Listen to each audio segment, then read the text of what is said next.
Hi, my dear students. Welcome back to SVS PU College YouTube channel. This is your economics lecturer. My name is Sachin Kumar. I'm lecturer in Department of Economics, SVS PU College, Bantwara. Today we are going to study about organization of data under chapter 2nd, which is collection and organization of data. This is the part 6 of my video. Without wasting the time, let's directly switch on to the subject. In the last class, we have studied about Census of India, NSSO, CSO, CMIE. So these organizations or these institutions will collect the data. So however, we have collected the data. In the last class, we have collected the data. So today, what we are going to do? Today we are going to organize the data because the collected data will not be in particular format that needs to be organized. ನಮಗೆ ಹೇಗೆ ಬೇಕು ಹಾಗೆ ಆ ಡಾಟಾವನ್ನು ಮಾಡಿಕೊಳ್ಬೇಕಾಗ್ತದೆ. So ಅದನ್ನು ನಾವು organise ಮಾಡಬೇಕಾಗ್ತದೆ. So ಅದನ್ನು ನಾವು ಏನಂತ ಕರಿತೀವಿ? Organisation of data. After studying about the method of data collection, it's time to organize them. So it's time to organize them. We have collected already data, so now we are going to organize the data. Why we are going to organize it? Because for further statistical studies it will help us to further statistical studies. For example, why do we organize the data? You know why? In understanding your example, by understanding this example, you will get to know importance of organization of data. Example in your textbook is arranging your textbooks and notebook in a certain order. For example, during exam times, we will get the timetable. Based on the timetable, we will arrange the books, right? If we have first exam is economics, second is social, third is political science, based on that we will keep books. Not everyone, few will keep books according to the examination timetable. Why do we practice such kind of things? Because it will help in order to get that. If I want to get political books, suddenly I can go and pick that because I have arranged it properly. If it was not arranged, means I should search entirely in my bookstore, book rack, something. Here you can avoid such tasks. Here meaning is given: arranging or organizing things into groups or classes based on some criteria. Do you understand by looking at this meaning? Arranging or organizing things. Arranging or organizing things into groups or classes. Into groups also we can arrange the things, and or into classes also we can arrange the things based on some criteria. For organization of data, there will be some criteria. You will get to know in the future classes about the criteria, how we are going to organize the data, what are the methods of organizing the data. This will be understood only in the next class. Today I will tell you meaning of organization of data. Arranging or organizing things into groups. So we are organizing or arranging into groups or classes based on some criteria. Or data organization is the practice of categorizing and classifying data to make it more usable. This is so easy, you can write it for your exams. What do you mean by organization of data? For 1 marks or 2 marks they may ask question. So at that time you should say like, data organization is the practice of categorizing and classifying data to make it more usable. Categorizing and classifying, we have to make it categorization and also classifying data to make it more usable in order to use more. It will be more usable when we categorize and when we classify the data. Next one, there are two kinds of data. Please note this, my dear students. There are two kinds of data, that is raw data and classified data. Which are the two types of data? Raw data and classified data. So what do you mean by raw data? In this slide you are going to study about raw data. Raw data, the unclassified data is called as raw data, whatever it is. The unclassified data is called raw data. Unclassified means, I will give you example. So in the last class I have collected information from the people who are living in Bangalore about the unemployment, whatever it is. So I took the data. It is unclassified. I have not classified those data. It is unclassified. What I have the data is unclassified. In future, in the next step is to make classification. That is called as classified data. Here it is not unclassified. It is not classified, so it is called as raw data. Raw data that has not been processed for use. It is also known as primary data. Please understood, my dear students. It is also known as primary data. Is data collected from a source? It is directly collected from a source. For example, source is, in my example, people are source. There are very large and they are very large and cumbersome to handle. Raw data are always will be very big in size and very cumbersome. Cumbersome means it will be very problem, it will be very difficult to handle. And one thing I know, that for few students English is very difficult. I heard this, but please be sure that you can't live without English. So you have to study English after coming to PUC. You can't stray away from English. If you did not get any word, please go through dictionary. Anyway, people are having mobile phones, so Google it. If you have any doubt, so I don't know meaning of cumbersome, so what I have to do is search this word, copy this word and paste in Google. So search, there you will get meaning in whether in local language or in mother tongue also, or in English also, you will get the meaning. This is how we should learn English. To arrive at conclusion by these data, it is so tedious task. Tedious means so difficult, so big task. It is not so easy. So by having raw data, to arrive at conclusion, it is so difficult. The investigator is getting so difficult because he is having raw data. Hence organizing and presentation of data is the next step after data collection. Note this point, my dear students. What is the next step after data collection? Someone may ask for your exams. The next step is data organization. Organizing the data is the next step after data collection. Now, what do you mean by classified data? Now we have studied about raw data. I hope you understood. Simple it is. Now classified data. Classified data is processed data. There it was unprocessed, but here it is processed data. Organized by relevant categories so that it may be used and protected more efficiently. So it is organized in well efficient manner and it can be used and protected more efficiently. The data can be used more easily from the raw data because it is classified based upon our comfortableness. On a basic level, the classification process makes data easier to locate and retrieve. Why do we make data classification? Because it is easy to process and to locate. Locate means you can search rapidly. In short period of time you can search the data and you can save the data like that. Next point is it also eliminates multiple duplication of data, which can reduce storage and backup costs while speeding up search process. They are telling about technical, here they have used technical terms, because if you are keeping in computer or system, it will avoid multiple duplication of data.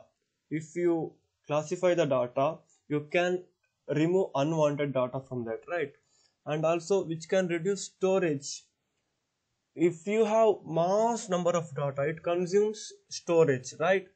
It may need 100 GB, 1 TB, like that. So if you classify data so that you can remove unwanted data, so you can save your storage and also backup cost. You can backup easily and you can keep something safely while speeding up the search process. It will help you to speed up the search process. Hope you understood. This is very easy. Classified data we have done with the classified data, and also we have done with the raw data. Raw data ಅಂದರೆ primary ಆಗಿ collect ಮಾಡಿರುವಂಥದ್ದು. ಈಗ ಹೋಗಿ ನಾನು ಮಂಗಳೂರಲ್ಲೊಂದು survey ಮಾಡ್ತಿದ್ದೇನೆ, survey ಮಾಡಿ ನನಗೆ ಡೇಟಾಗಳು ಸಿಕ್ಕಿದೆ, ಮಾಹಿತಿ ಸಿಕ್ಕಿದೆ, ಅದನ್ನು ರಾ ಡೇಟಾ ಅಂತೇವೆ. ಅದನ್ನು ಅವಾಗಷ್ಟೇ ಕಲೆಕ್ಟ್ ಮಾಡಿರುವಂಥದ್ದು. ಬಟ್ ಕ್ಲಾಸಿಫೈಡ್ ಡೇಟಾ ಅನ್ನೋಂತಿದೆಯಲ್ಲ, ಅದನ್ನ ಕಲೆಕ್ಟ್ ಮಾಡಿ ಆಗಿದೆ, ಪ್ರೊಸೆಸ್ ಕೂಡ ಮಾಡಿ ಆಗಿದೆ, ನನಗೆ ಹೇಗೆ ಬೇಕು ಹಾಗೆ ಅದನ್ನು ನಾನು ಕನ್ವರ್ಟ್ ಮಾಡಿ ಆಗಿದೆ. ಸೊ ಇದನ್ನು ನಾವು ಕ್ಲಾಸಿಫೈಡ್ ಡಾಟಾ ಅಂತ ಹೇಳ್ತೇವೆ. Next one is, in your text book they have given one example, right? You can refer your textbook if you are sitting near to your textbook. They have given one table also. In the table they have given the marks obtained by 50 students in economics in an examination. So here these are the scores scored by students of economics in an examination. Here you can observe that in first row he has scored 50, and next boy has scored, boy or girl, 40, 60, 75, 65, something like that. It is not same as your textbook. Sorry, here I made one error, please ignore this. And it is so difficult to remember this, right? How we will remember that this much of boys scored this much of girls scored this much of marks? It is so difficult because it is not so organized. What you will do in these cases, for example, in your school or in your college, they will announce the marks of your class. They will say like 70% of the students got first class marks in 10th or first PUC, 20% of the students got second class, and 10% of the students got third class marks in their respective classes. These can be said only if we process the data, if we process the marks. In the next slide you will understand. That table shows about marks obtained by the students in a class. As we know, it shows about the marks scored in economics by the students in an examination. From the table, if you need highest mark and lowest mark, you need to arrange those data in the ascending order. In this table, they have not arranged this data. Simply they have given randomly, they have given the marks here. If you want who got highest mark, if you want who got lowest mark, you have to write that marks in ascending order. Then only you will get the data very clearly. Lowest, you need to arrange those data in the ascending order. That is tedious task. Tedious means it will be so boring task. In Kannada we can say that besarada kelasa.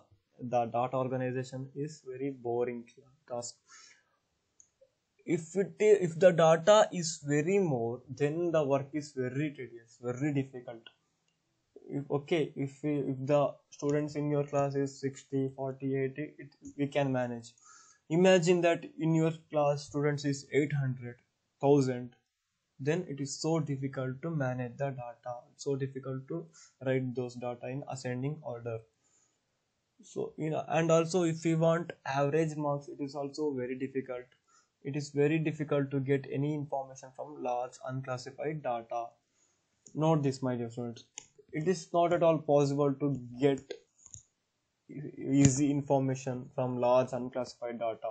When it is classified, when the data is small, then only we can get information from it clearly, or else the data may answer, result or conclusion may not accurate.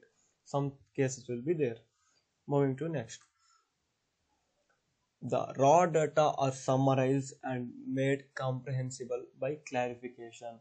This is a process of process classification of data.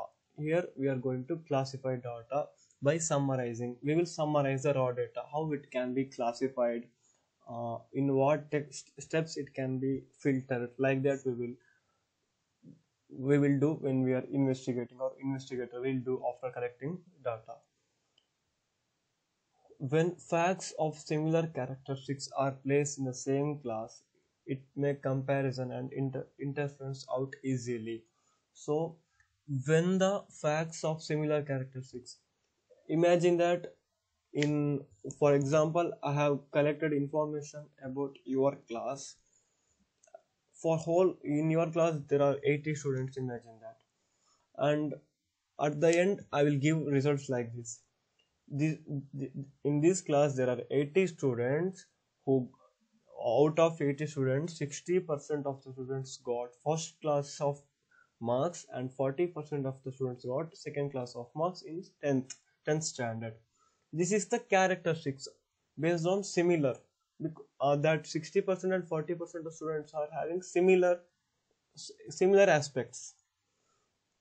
And also we can make comparison means, for example, I am going to study about Indian economy. In the last year, Indian economy has imported this much of goods from China. In this year we have reduced it. We can only say we have reduced only by comparing. If you have previous year data and also if you have this year data, then you can compare and say that India has reduced the import volume. Import means amadu, you can say in Kannada. It means we are bringing goods from China. It is import. If we are sending goods to China, means it is export. EXPORT. Please note this. It is very important in economics. Export and import. Next, another example is there. The raw data of census are so large and fragmented. This they are speaking about census, which we spoke in the last class, in the last video. Okay? Hope you remember. In the census, as I said, they will collect the information from each and every population. They will come to your home and they will ask your information, because they are collecting information from each and every population. That looks like, when you collect the information, it will look like it is impossible to draw a meaningful conclusion. ಅಂದ್ರೆ ಒಂದು ಕಡೆಯಲ್ಲಿ ಒಂದು ನಿರ್ಧಾರಕ್ಕೆ ಬರಲಿಕ್ಕೆ ಕಷ್ಟ ಅಂತ ಅನ್ನಿಸ್ತದೆ. ಅಷ್ಟರ ಮಟ್ಟಿಗೆ ಅಷ್ಟು ದೊಡ್ಡ ಅಮೌಂಟ್ ಆಗಿ ಡಾಟಾ ಇರ್ತದೆ, ಅಷ್ಟು ದೊಡ್ಡ ಮಾಹಿತಿ ಇರ್ತದೆ. But when the same data is classified, ಯಾವಾಗ ಅದೇ ಡಾಟಾವನ್ನ ನಾವು ಕ್ಲಾಸಿಫಿಕೇಶನ್ ಮಾಡಿದಾಗ, according to education, according to gender, according to marital status, etc., then the structure and the nature of population of India is easily understand. ಯಾವಾಗ ನಾವು ಅದನ್ನ education ರೂಪದಲ್ಲಿ ಅಥವಾ ಜೆಂಡರ್ ಮೇಲ್ ಆರ್ ಫೀಮೇಲ್ ರೂಪದಲ್ಲಿ ಅಥವಾ ಮೆರೈಟಲ್ ಸ್ಟೇಟಸ್ ಮದುವೆ ಆಗಿದಾರೋ ಇಲ್ಲೋ ರೂಪದಲ್ಲಿ ನೋಡಿದಾಗ ನಮಗೆ ಆ ಡಾಟಾವನ್ನು ಅರ್ಥ ಮಾಡ್ಕೊಳ್ಳೋದು ತುಂಬಾ ಈಸಿ ಆಗ್ತದೆ. ಅವಾಗ ನಾವು ಭಾರತದ ಸ್ಥಿತಿಯನ್ನು ತುಂಬಾ ಚೆನ್ನಾಗಿ ಅರ್ಥ ಮಾಡ್ಕೊಳ್ಬಹುದು. Hope you understood. When the data is classified based upon certain groups, for example, education, gender, marital status, etc., and also you can add employment status, school dropouts, like that. This is about the classification of data. In my point, if you classify the data, then you are going nearer to the conclusion. Then only you will get conclusion. In the degrees or in the post-graduation studies, if you are going to study in economics for post-graduation, you will have the task of collecting data. Definitely you will have. There you will understood properly why the classification of data is important, why the collection of data is important. You will understand there. So this is about my video. This is small video. I don't want to make big video again and again. Today we have studied about raw data and classified data, and in the next class we are going to study about classification of data, how the classification of data is done. There are various steps or various methods of classification of data based on the data's features. its classification is done.